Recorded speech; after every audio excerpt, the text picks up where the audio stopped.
Assalamualaikum warahmatullahi wabarakatuh. Waalaikumsalam. Alhamdulillahirabbil alamin. Wassalatu wassalamu ala asrofil anbiya wal mursalin wa ala alihi wa ashabihi ajmain. Alhamdulillah wa syukurillah kembali dipertemukan dalam program mengupas tuntas tentang misteri akhir zaman yang insya Allah dipandu oleh saya, Afi.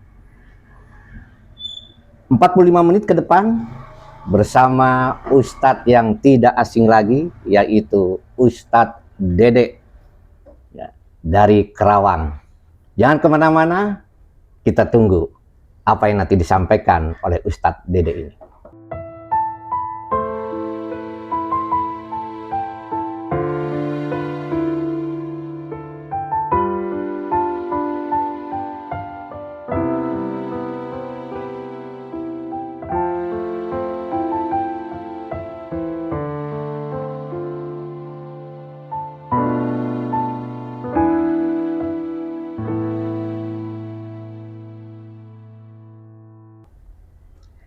Alhamdulillah Ustadz, gimana kabarnya? Sehat? Alhamdulillah, alhamdulillah sehat. Sehat gimana, ya? Pak Ustadz Abu, sehat? Oh, sehat selalu ini ya. Alhamdulillah. Kemarin kita sudah bahas nih, tapi masih penasaran juga nih. Masih banyak kepenasaran, apalagi berhubungan dengan Al-Mahdi ini. Ya, kemarin kita sudah bahas kan bahwa Al-Mahdi ini tidak termasuk dalam 10 tanda kiamat kubro ya. Nah, ada yang mengatakan bahwa ini masa transisi dari tanda kiamat kecil kepada kiamat besar munculnya Al-Mahdi. Ya. Nah, kita lanjutkan Ustadz. Kemarin masih ada pertanyaan tentang ciri fisik Al-Mahdi. Ya. Salah satunya katanya perutnya tidak tidak suspek gitu ya, agak gemuk gitu ya, agak gendut lah, agak gendut. Ya. Nah, itu gimana Ustadz? Komplit hadisnya begitu. Assalamualaikum warahmatullahi wabarakatuh. Waalaikumsalam warahmatullahi. Bismillah, alhamdulillah, wassalatu wassalamu ala rasulillah Muhammad ibn Abdillah wa ala alihi wa sahbihi wa mawala amma ba'du. Yang saya hormati Bapak Ustadz Abu Pida selaku pemandu acara ini, dan juga pemirsa yang dimanapun Anda berada. Semoga kita semua selalu berada dalam ridhonya Allah Subhanahu wa Ta'ala. Baik, untuk masalah ciri fisik Al-Mahdi, sebetulnya yang bertanya ini Pak Ustadz Abu ini lebih paham sebenarnya. Oh, enggak lah. Daripada saya gitu, lebih paham. Beliau ini lebih paham gitu. Tetapi karena beliau bertanya, ya insya Allah saya jawab gitu. Untuk kemarin saya pernah bahas bahwasanya ciri fisik Al-Mahdi itu diantara ya perutnya agak besar gitu. Agak besar. Sebenarnya bukan agak gendut, agak besar, agak besar. Agak buncit gitu ya. Bukan apalagi gendut ya, tidak lah ya. Sebagaimana pernah ada kan ya Ustadz yang bilang ketika fenomena munculnya Muhammad Qasim ini kan diklaim sebagai Al-Mahdi oleh istilahnya yang meyakininya gitu kan. Ustadz tersebut kan masa Al-Mahdi perutnya gendut gitu. Padahal kalau kita lihat Muhammad Qasim itu enggak gendut sebenarnya. Kalau agak gendut iya gitu. Iya, ya gitu kan? ya. Enggak gendut. Karena memang mengenai ciri fisik Al-Mahdi itu Rasulullah Shallallahu alaihi wasallam pernah menyampaikan 14 tahun abad yang lalu ya tentang mengenai ciri fisik Al-Mahdi, bahkan banyak itu Pak. Nah, itu artinya memang Rasul itu supaya umat itu mengetahui Al-Mahdi itu seperti apa gitu. Gitu kan. Begitu ya. Jangan-jangan nanti ada yang mengaku Al-Mahdi, kita bisa tertipu juga. Gitu kan? Ya, karena sekarang banyak yang ngaku Al-Mahdi. Jangankan Al-Mahdi yang ngaku Nabi juga banyak gitu ya. Gitu. Tapi kalau Nabi Wir nggak ada itu Pak. Nggak ada. Itu mah ahli rokok gitu. Iya. Nah, adapun yang mengenai ciri fisik Al-Mahdi yang tentang perutnya agak besar, itu kemarin saya sudah bacakan ya. Itu sebenarnya bukan dari Rasul, tapi dari Sayyidina Ali ya. Dari Sayyidina Ali. Diulang lagi nih ya? Ulang lagi ya, nggak apa-apa ya. Supaya lebih jelas. Ya. Ini diambil dari kitab Iqtiduror ya. Teman-teman bisa dilihat dalam kitab Iqtiduror. Di sini dikatakan wa an Abi Wa'il qol, ya. Dari Abi Wa'il qala berkata, ya. Abi Wa'il, nadoro sudah melihat siapa Ali Sayyidina Ali ilal Hasan kepada putranya Sayyidina Hasan alaihi wassalam. Nah, kemudian Pakola berkata Sayyidina Ali, inna ibni hada gitu. Sesungguhnya putraku ini kepada Sayyidina Hasan tuh. Sesungguhnya putraku ini hada sayyidun adalah sayyid gitu.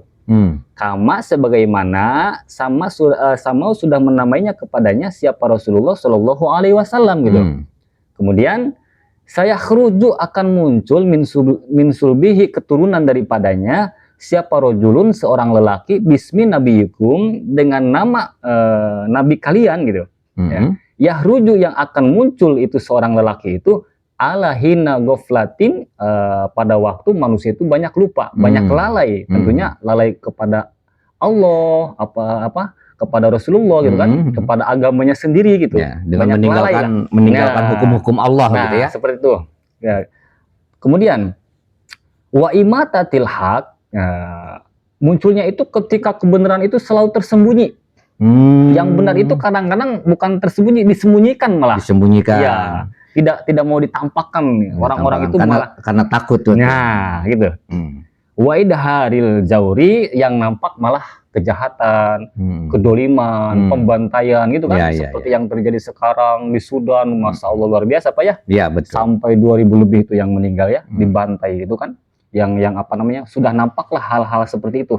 Nah, kemudian ya Prohu akan merasa bunga bihuruji dengan kemunculan itu seorang lelaki Al-Mahdi itu. Siapa ahlus samai penduduk langit, wasakaniha penduduk langit lah. Nah, wahwa dan dia itu ini ciri fisiknya. Rojulun adalah seorang lelaki ajlal jabini yang dahinya lebar, dahinya lebar, aknal anfi yang hidungnya mancung, dohmul batni yang perutnya agak besar gitu. Ya. Nah, itu kemudian ajyalul pakhda ini tapi pahanya agak kurus. Pahanya agak kurus, ya. Perutnya agak buncit, agak besar, agak buncit ya. Tapi pahanya, bukan buncit, tapi agak. Kalau buncit mah itu penyakit itu. Penyakit ya. Bisa juga sihir itu. Busung lapar ya. Iya, busung lapar itu. Jangan itu, jangan disangka Imam Mahdi itu, awas. Ya, hati-hati. Masa ada Imam Mahdi buncit, nah baru itu saya percaya. Kalau orang nggak gendut nggak apa dibilang gendut ya. Masa Imam Mahdi perutnya gendut, nggak seperti itu kan? Tidak begitu. Nah, itu diantara ciri fisik Pak. Iya betul. Jadi artinya seorang ustadz yang mengklaim bahwa masa Imam Mahdi perutnya gendut, padahal yang diklaimnya itu kan tidak gendut nih. Tidak, betul. Agak gendut doang. Padahal ciri fisik Al-Mahdi memang agak gendut, agak besar. Karena mengikuti kakeknya Sayyidina Ali itu. Oh begitu. Ya. Kalau yang mengikuti Rasulullah itu adalah tentunya giginya renggang. Oh begitu. Giginya renggang gitu ya. Nah itu diantaranya Pak. Nah, kira-kira sudah ada nggak ciri-ciri orang semacam itu? Ya, kalau gimana ya? Kalau dilihat dari istilahnya terjadinya yang Bapak tanyakan kemarin tentang kemunculan Muhammad Qasim itu kan, ya itu sebenarnya dia kan ajlal jabini kan, dahinya lebar, kemudian hidungnya mancung, kemudian apalagi giginya renggang, perutnya agak gendut. Nah memang gini Pak, kemunculan Al-Mahdi itu tidak seperti yang kita bayangkan. Betul, tidak sesuai dengan ekspektasi kita, gitu ya. Kita membayangkan Al-Mahdi itu seperti sosok ulama besar, pakai udang misalnya, atau pakai istilah imamah yang besar, ya, atau gagah gitu ya. Padahal di dalam keterangan, di dalam dalil yang istilahnya boleh dipakai hujah, Al-Mahdi itu yakhrujul mahdi wa huwa ibnu arba'ina sana. Al-Mahdi itu akan keluar, akan muncul, akan viral, terkenal di umur 40 tahun, Pak. 40 tahun terkenalnya di umur 40 tahun. Ya, viralnya itu. Viralnya mulai dikenal oleh orang-orang ya. Ka'annahu rajulun min Bani Israel. Kemunculannya itu seperti orang Israel, Pak. Coba kalau kita lihat pemuda Israel seperti apa? Apakah memakai jubah?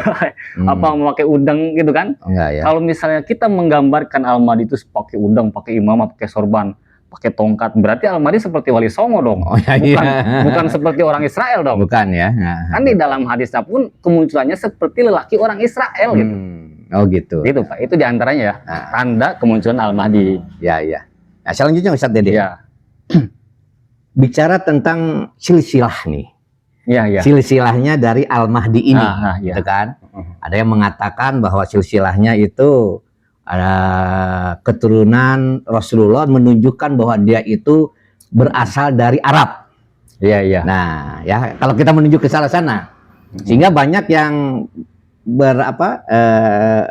berpendapat ketika Al-Mahdi itu bukan dari keturunan Arab, itu bukan Al-Mahdi. Iya, iya.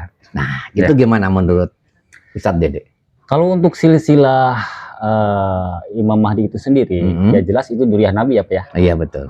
Jelas duriyah Nabi min ahli baiti kan, min ahli bait. Nah, ini perlu dibahas juga nih Pak. Ini yang sedang viral sekarang nih. Iya, iya, iya. Nah, yang sedang viral sekarang. Nanti yang itu nanti saya bahas lah. Ya.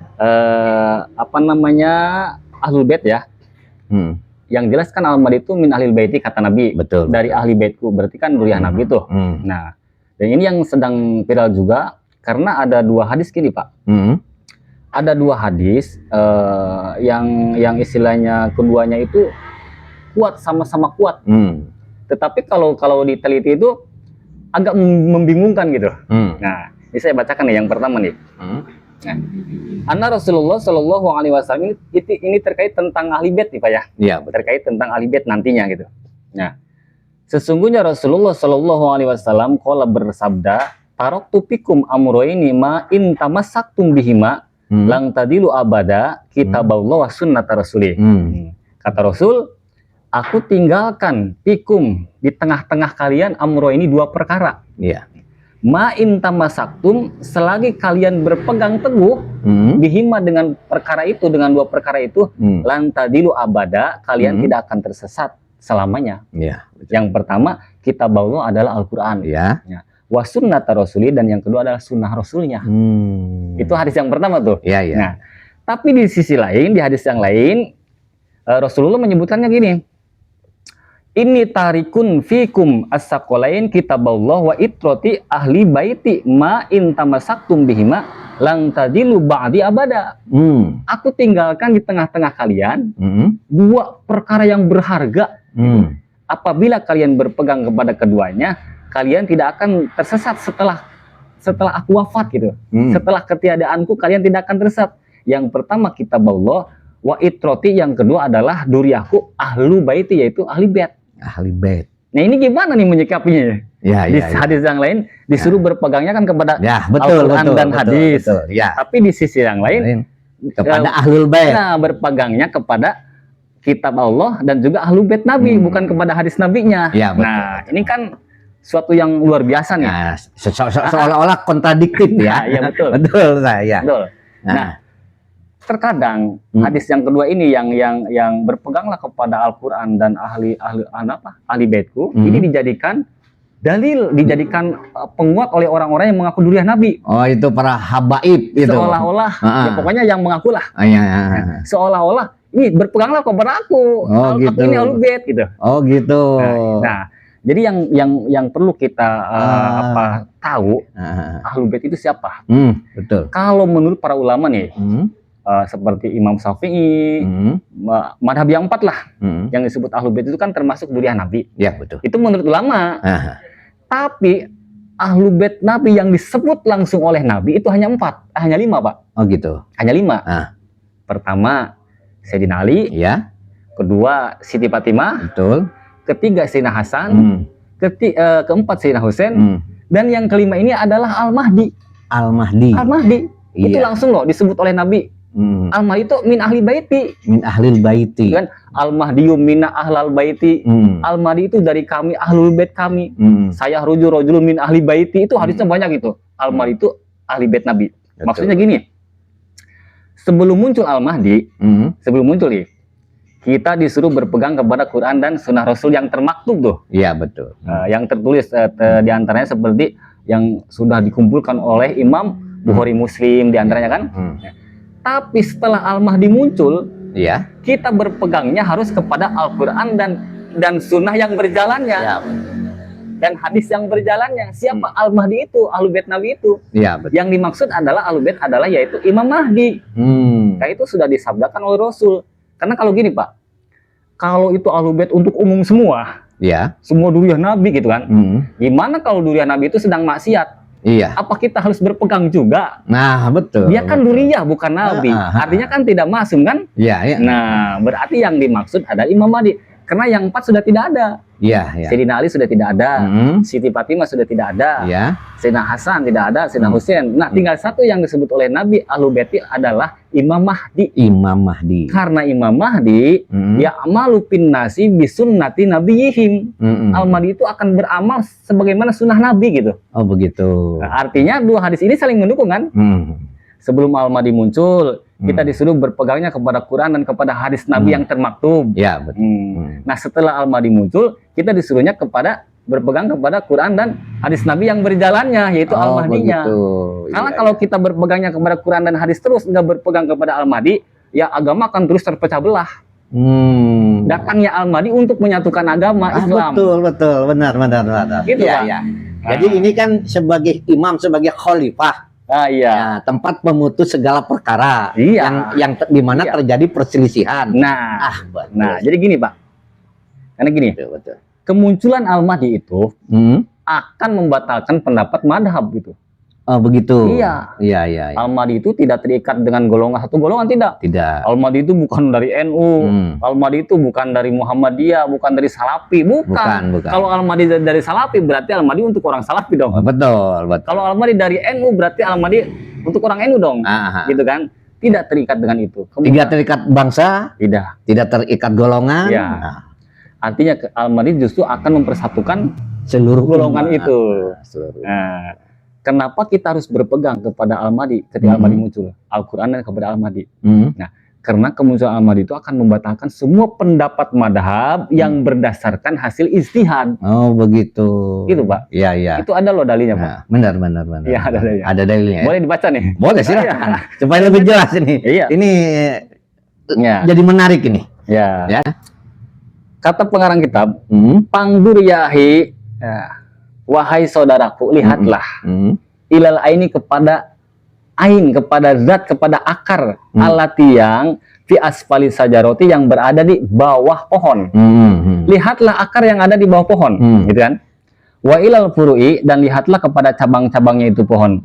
Wal agsoni, dan lihatlah kepada ranting-rantingnya itu pohon. Wasimari, dan lihatlah kepada buah-buahnya itu pohon. Betul. Tajidha, maka kalian akan mendapati kuluha, semuanya itu mutafari'atun, munculnya itu min aini syariati, dari inti syariat. Jadi gini, Pak, agama ini diibaratkan pohon. Ya, betul. Agama ini diibaratkan, yang dibawa oleh Nabi itu akarnya. Betul, tauhid. Iya, akarnya. Setelah Nabi tidak ada, kemudian dilanjutkan oleh para sahabat, udah ada perbedaan. Di antara sahabat udah ada perbedaan. Benar. Sahabat meninggal, dilanjutkan oleh tabi'in. Nah, makin banyak perbedaan. Lari ke tabi'in.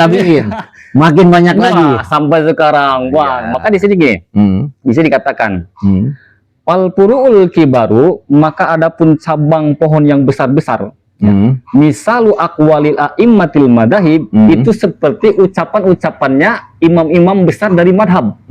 Itu kan udah beda-beda pendapat tuh. Beda pendapat. Nah, kemudian wal furu'u sigori, adapun cabang-cabang yang kecil, kayu-kayu yang kecil, misalu aqwali akabiril muqallidi. Nah, muqallidina, ini seperti seumpama ucapan-ucapannya Muzdahid Muqallid. Nah, Muzdahid Muqallid itu yang murid-muridnya Muzdahid Mutlak itu tadi, itu kan. Nah, kemudian wal agsoni, adapun ranting-rantingnya, al mutafari'atu, yang tumbuh min jawani bil furu'i, dari pinggir-pinggirnya itu cabang dari kayu itu, misalu aqwali tolabati haulail muqallidina, itu diumpamakan santri-santrinya Muzdahid Muqallid tadi. Oh, gitu. Di situ udah timbul perbedaan banyak juga tuh. Para ulama Muzdahid Muqallid udah banyak perbedaan. Beda pendapat. Santri-santrinya pun banyak perbedaan. Beda gitu pendapat kan? lagi. Nah, kemudian wanaktul hamru, adapun bintik-bintik yang tumbuh, alat yang tumbuh fi alal agsoni, yang tumbuh daripada ranting-ranting. Kan ada ya? Kalau di ranting itu suka ada bintik-bintik yang tumbuh.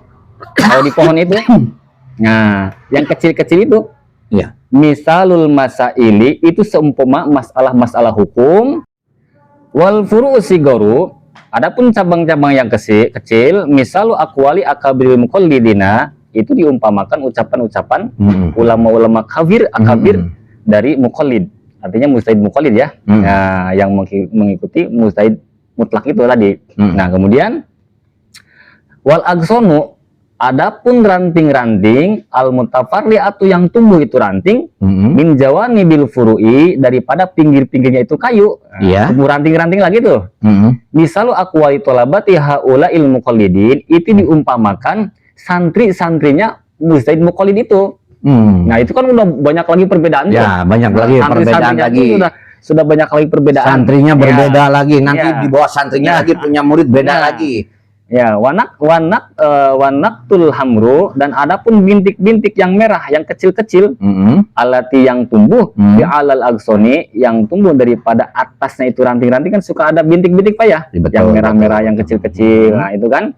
Nah, misalul masaili itu diumpamakan masalah-masalah hukum al mustakhrijatu, yang muncul itu masalah min aqwalil ulama'i, daripada ucapan-ucapan para ulama, min kulli daurin, terus di setiap masa akan terus timbul masalah itu akan timbul terus berbeda, saling berbeda pendapat, saling berbeda pendapat, illa ayakhrujal mahdiyu, sampai munculnya Imam Mahdi alaihissalam.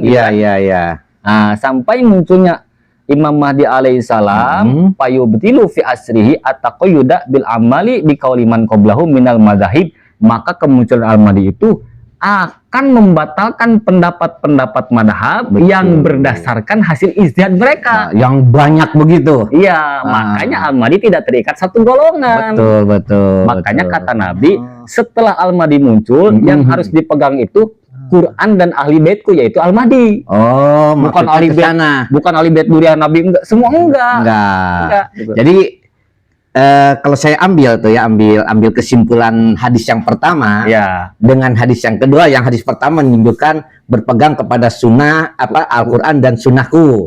Tapi yang kedua kepada Al-Quran dan Ahlul Bait Nabi. Nah, setelah dijelaskan barusan, kita mulai paham. Tidak bertentangan keduanya. Tidak.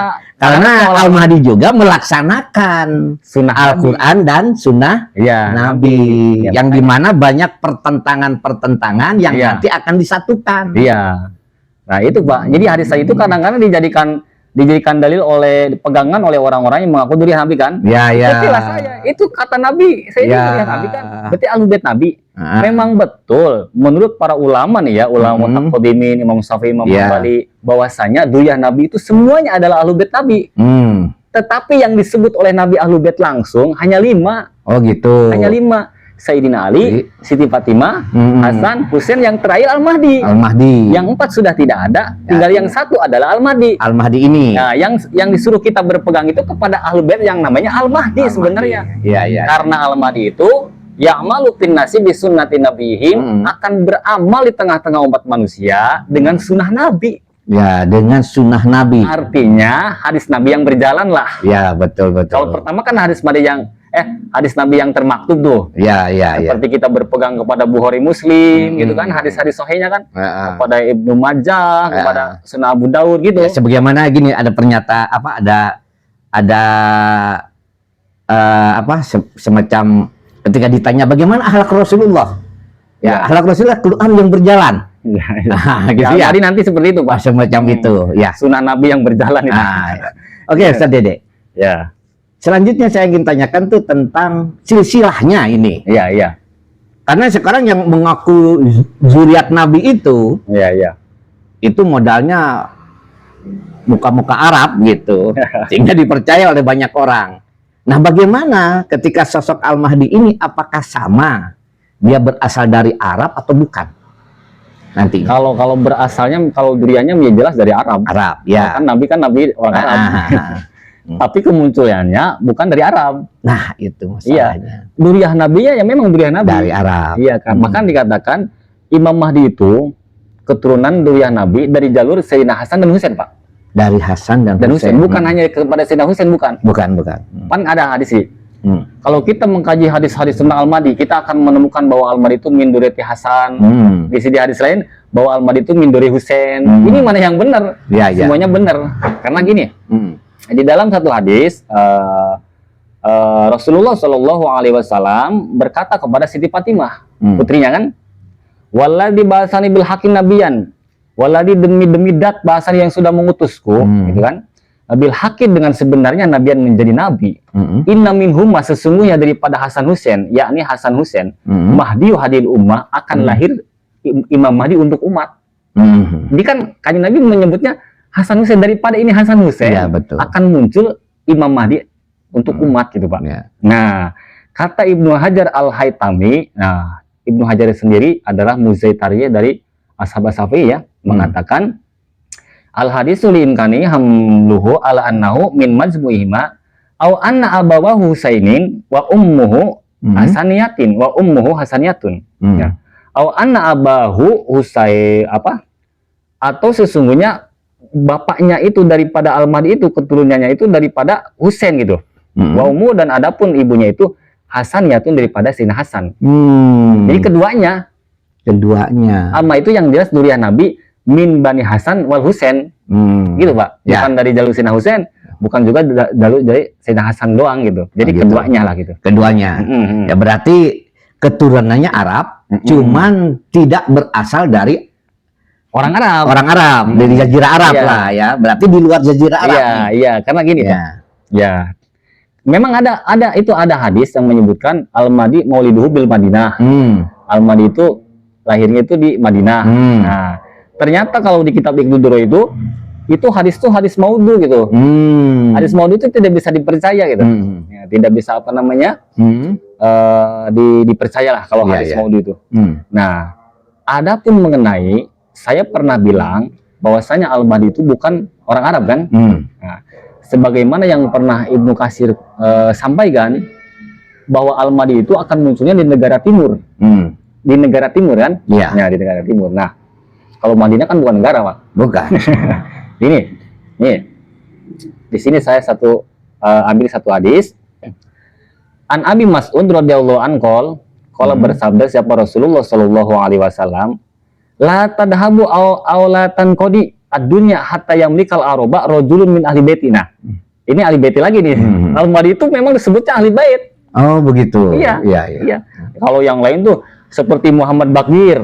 Muhammad Bakir kan durian Nabi, tapi Rasul tidak pernah menyebut beliau ahli bait. Kan? Seperti Hasan Askari, beliau ada durian Nabi, tapi belum pernah Rasul menyebut ahli bait.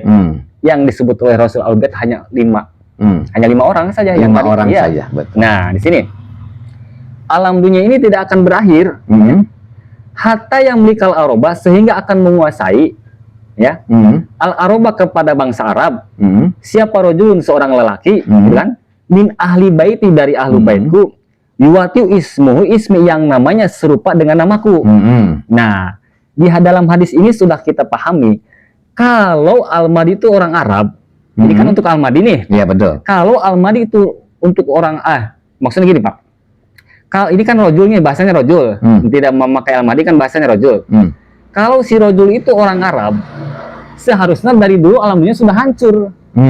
Sudah hancur. Karena gini, alam dunia tidak akan berakhir sehingga akan ada seorang lelaki dari duriyahku yang akan menguasai bangsa Arab yang namanya serupa dengan namaku. Sementara dari zaman dahulu sudah banyak duriyah Nabi, seorang lelaki yang namanya serupa dengan Nabi yang menguasai bangsa Arab itu sudah banyak, Pak. Gitu. Yang belum pernah terjadi seorang lelaki duriyah Nabi gitu yang menguasai bangsa Arab namanya serupa dengan nama Nabi tapi bukan orang Arab. Itu belum pernah terjadi. Belum pernah terjadi. Iya, makanya alamnya belum kiamat. Gitu. Kalau misalnya yang dimaksud orang Arab nih, orang Arab ya berarti harusnya sudah kiamat dong, sudah berakhir. Iya, betul. Karena duriyah Nabi, seorang lelaki yang namanya serupa dengan nama Nabi, gitu kan, yang orang Arab, yang menguasai bangsa Arab itu udah banyak dari dulu. Dari dulu udah banyak. Iya, betul, betul. Yang belum pernah terjadi itu duriyah Nabi yang menguasai bangsa Arab, ya, yang namanya serupa dengan nama Nabi, tapi bukan orang Arab.